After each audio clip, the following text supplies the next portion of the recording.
Bismillahirrahmanirrahim. Assalamualaikum dear students. Welcome to AZ International Publishing House. Today we are going to discuss Mathematics grade 4 unit 6 and unit number 6 is about geometry. Today our topic is recognition of acute obtuse angles. ठीक है, right angles के बारे में आप पढ़ चुके हैं, इसलिए उन्हीं के रेफरेंस से यानी राइट एंगल के रेफरेंस से आप एक्यूट एंगल और ऑब्ट्यूस एंगल्स के बारे में स्टडी करेंगे। बात समझ आ रही है? अब अगर एक्यूट एंगल की बात करें तो एक्यूट एंगल ऐसे एंगल को कहेंगे जो कि राइट एंगल से छोटा होगा, और ऑब्ट्यूस एंगल क्या होगा? ऐसा एंगल जो राइट एंगल से बड़ा होगा। ये पेपर को फोल्ड करके आपको समझाया गया है, ठीक है।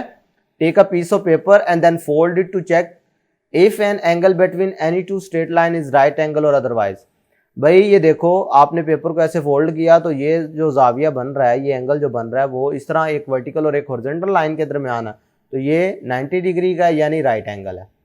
अगर इसी को हाफ कर दो, ये वाला क्या होगा? हाफ भी किया जा सकता है ना इसको।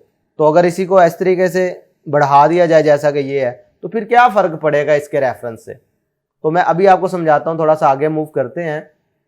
तो फर्क ये पड़ेगा कि एक को आप एक्यूट एंगल कहेंगे, एक को आप ऑब्ट्यूस एंगल कहेंगे। तो ऐसा जाविया, ऐसा एंगल जो कि लेस देन 90 होगा, स्मॉलर देन 90 डिग्री होगा, उसको आप एक्यूट एंगल कहेंगे, और ऐसा एंगल जो कि ग्रेटर देन 90 डिग्री होगा उसको आप ऑब्ट्यूस एंगल कहेंगे। तो ये दो डेफिनेशन थी जो आपको बताना जरूरी थी एंगल्स के पॉइंट ऑफ व्यू से, ठीक है। तो अगर इधर आप देखो तो ये किसको शो कर रहा है? ये 120 डिग्री से आगे है, यानी 125 डिग्री।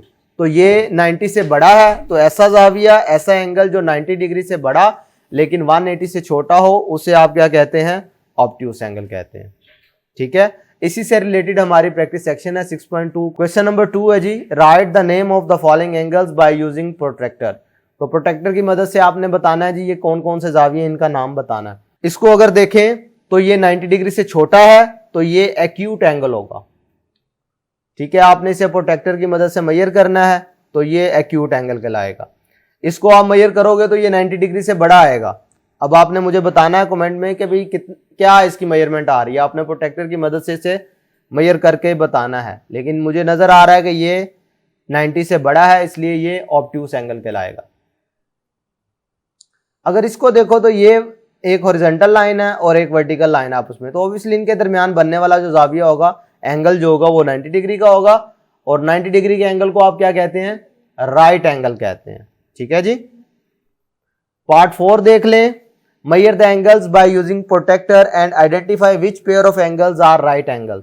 भाई इनमें से कौन कौन से जो एंगल्स हैं वो राइट एंगल को शो कर रहे हैं। तो ऑब्वियसली आपको पता है कि जहां पर एक हॉरिजॉन्टल और एक वर्टिकल लाइन मिले, वहां पर हमेशा राइट एंगल ही बनता है। तो इससे पता चलता है कि ये सारे के सारे एंगल जो हैं ये राइट एंगल्स हैं। अगर इसकी रेक्टेंगल में भी बात करो तो तमाम के तमाम जो एंगल्स होते हैं वो राइट एंगल्स कहलाते हैं। तो प्यारे बच्चों, ये कुछ इंट्रोडक्शन था एंगल्स के पॉइंट ऑफ व्यू से, जिसमें हमने सीखा कि एक्यूट एंगल क्या होता है, ऑब्ट्यूस एंगल क्या होता है और राइट एंगल क्या होता है।